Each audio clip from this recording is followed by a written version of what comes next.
মুখ্যমন্ত্ৰীৰ মহিলা উদ্যমিতা অভিযান মুখ্যমন্ত্ৰীৰ মহিলা উদ্যমিতা অভিযান হৈছে এক অভিলাষী অভিযান যাৰ লক্ষ্য হৈছে আমাৰ মহিলাসকলক উদ্যোগী হিচাপে গঢ়ি তোলা এই অভিযানৰ দুটাৰ উদ্দেশ্য হৈছে অমৃত কালত আমাৰ মহিলা উদ্যোগীসকলৰ আয় বৃদ্ধি কৰা আৰু তেওঁলোকক ব্যৱসায়িকভাৱে সফল কৰা সমগ্ৰ ৰাজ্যখনতে কেতবোৰ চৰ্ত সাপেক্ষে আমি গ্ৰামাঞ্চলৰ আত্মসহায়ক গোটসমূহৰ প্ৰায়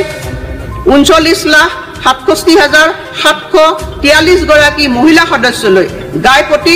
10,000 টকাকৈ উদ্যমিতা পুঁজি আমি প্ৰদান কৰিম তেওঁলোকে এই সুবিধা লাভ কৰাৰ পিছত আমি এনে প্ৰতিগৰাকী হিতাধিকাৰীৰ বাবে ন্যূনতম 25,000 টকাকৈ বেংক ঋণ আগবঢ়াবলৈ প্ৰতিশ্ৰুতিবদ্ধ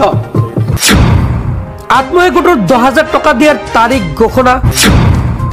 জনধন একাউণ্টত সোমাল 25,000 টকা আজি 7টা নতুন আঁচনিৰ টকা বেংক একাউণ্ট যোগে সোমাই গ'ল কোনে কোনে লাভ কৰিব হবিয়েক জানিবলৈ ভিডিঅ'টো বেছিকৈ শ্বেয়াৰ কৰি দিয়ক প্ৰথমটো খবৰ আপোনাৰ বেংক একাউণ্টত 1 টকা নাই কিন্তু টকা লাগে চিন্তা নকৰিব কাৰণ প্ৰধানমন্ত্ৰী নৰেন্দ্ৰ মোদীয়ে আৰম্ভ কৰিছে জনধন আঁচনি জনধন একাউণ্টত একাউণ্টধাৰীয়ে 10,000 টকা পৰ্যন্ত ওভাৰড্ৰাফ্টৰ সুবিধা লাভ কৰিব অৰ্থাৎ এই শূন্য বেলেন্স একাউণ্টত যিকোনো সময়তে একাউণ্টধাৰীয়ে ওভাৰড্ৰাফ্টৰ বাবে 10,000 টকা পৰ্যন্ত ক্ৰেডিট ল'ব পাৰে ইয়াৰ পূৰ্বে অৱশ্য ওভাৰড্ৰাফ্টৰ সীমা আছিল 5,000 টকা কিন্তু বৰ্তমান 10,000 টকালৈ বৃদ্ধি কৰা হৈছে এই 10,000 টকা ওভাৰড্ৰাফ্ট বা ক্ৰেডিট ফেচিলিটি লোৱাত আপুনি বেংকক অতি কম সুদ দিব লাগিব ফলত কম আয়ৰ গ্ৰাহকে কোনো অতিৰিক্ত নথিপত্ৰ আৰু ফাইল তৈয়াৰ কৰাৰ হেঁচা নোহোৱাকৈ এই ধন ব্যৱহাৰ কৰিবলৈ সক্ষম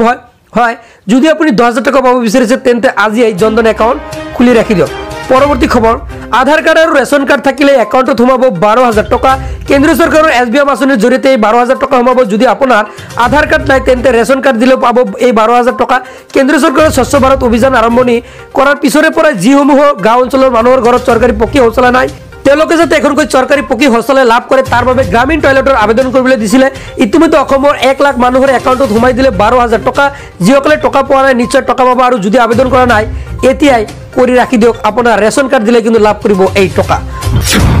আপুনি নজনকে একাউণ্টত দিব 10,000 টকা সেয়েহে এইকেইটা কাম আজিয়েই কৰি ৰাখক কি এই কামবোৰ জানিবলৈ ভিডিঅ'টো এতিয়াই এটা শ্বেয়াৰ কৰক মহিলা সবলীকৰণৰ বাবে 10,000 টকা দিব চৰকাৰে তাৰ বাবে তলৰ কামবোৰ কৰিব লাগিব কি কামবোৰ চাওঁ আহক নম্বৰ 1 আপোনাৰ একাউণ্ট এক্টিভ নাথাকিলে বেংকত গৈ এতিয়াই এক্টিভ কৰক নম্বৰ 2 বেংক একাউণ্ট EKYC নাথাকিলে EKYC কৰক নম্বৰ 3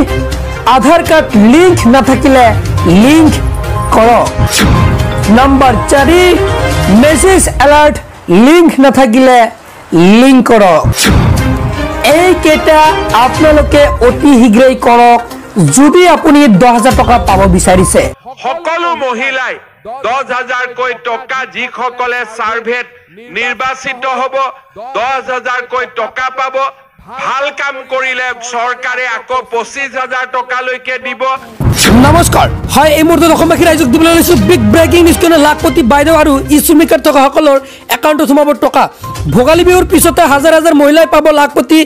বাইদেউৰ ধন পনে পনে মহিলাৰ একাউণ্টত সোমাব লাখপতি বাইদেউৰ ধন আৰু ইছুমি কাৰ্ডৰ টকা প্ৰথমে 10,000 দ্বিতীয় পৰ্যায়ত 25,000 আৰু তৃতীয়তে লাভ কৰিব 50,000 টকা লাখপতি বাইদেউসকলে মাত্ৰ এটা মাহৰ ভিতৰত জৰীপ সম্পূৰ্ণ কৰাৰ পিছতে একাউণ্টত সোমাব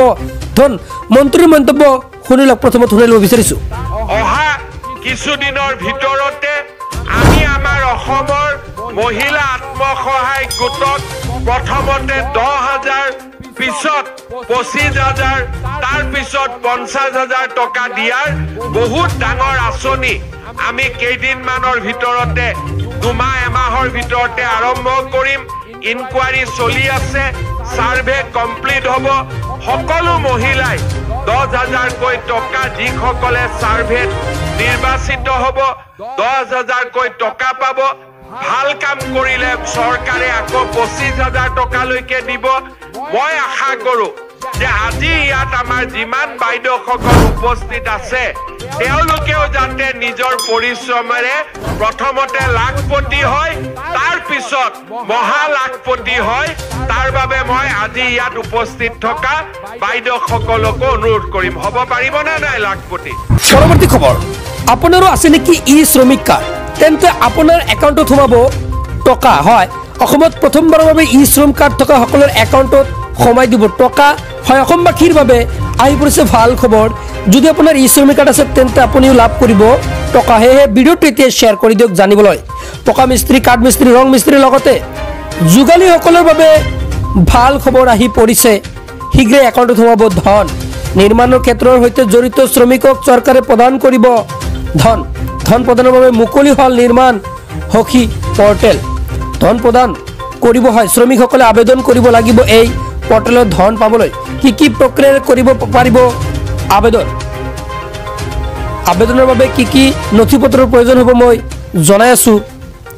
শ্ৰমিকসকলে aboc.www.assam.gov.in পৰ্টেলত গৈ নিজৰ নাম পঞ্জীয়ন কৰিব লাগিব। আৰ্থিক সাহায্যৰ আবেদনৰ বাবে প্ৰতিগৰাকী শ্ৰমিকক লাগিব ই শ্ৰমিক কাৰ্ড, আধাৰ আৰু ই শ্ৰম সংযুক্তকৰণৰ পিছতে কৰিব পাৰিব আৰ্থিক সাহায্য বিচাৰি আবেদন।